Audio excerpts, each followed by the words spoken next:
Bonjour, dans cette vidéo on va parler de statistiques et en particulier des chiffres qui intéressent grandement les pêcheurs, c'est l'influence de la Lune sur la qualité de la pêche et sur les résultats.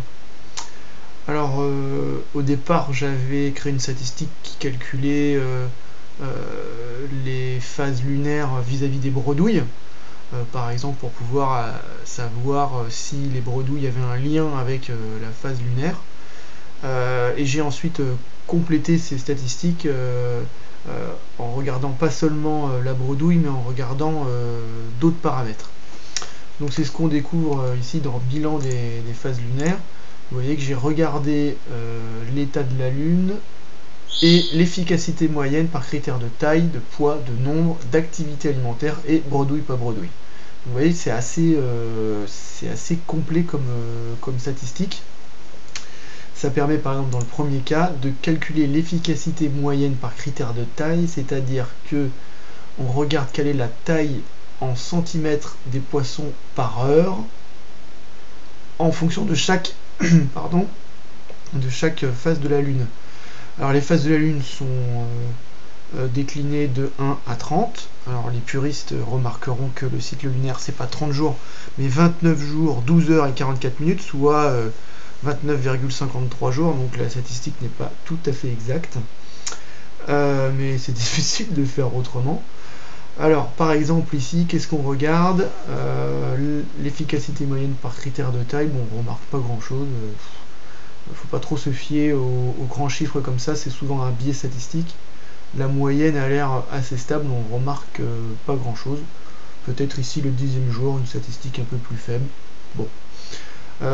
Pour certaines espèces, on regarde plutôt le poids, d'autres on regarde le nombre, et un critère qui est intéressant, c'est l'activité alimentaire. Alors c'est un paramètre qu'on nomme, enfin qu'on précise de 1 à 6. C'est l'appréciation du pêcheur en fait.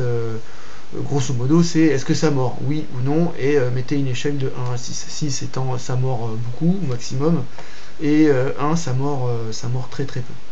Voilà, donc en fonction de l'appréciation du pêcheur, je regarde quel est l'état de la Lune.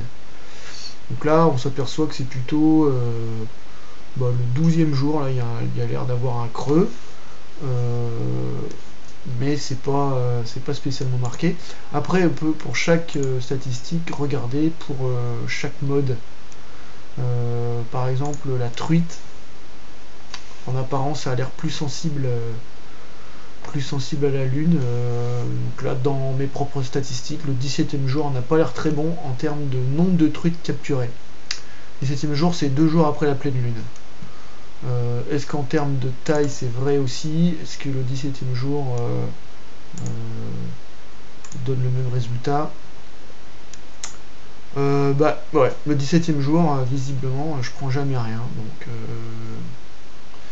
est-ce que c'est une coïncidence? À vous de voir. En tout cas, moi, les choses ne sont pas très flagrantes, donc mythe ou réalité, la Lune, difficile à dire. En tout cas, il n'y a rien de tranché. Chacun se fera son opinion vis-à-vis de ses propres résultats. En tout cas, et c'est l'objet de cette statistique, se faire son opinion. Voilà. J'espère que ça vous a plu, et si cette vidéo vous convient, n'hésitez pas à la partager autour de vous. A bientôt!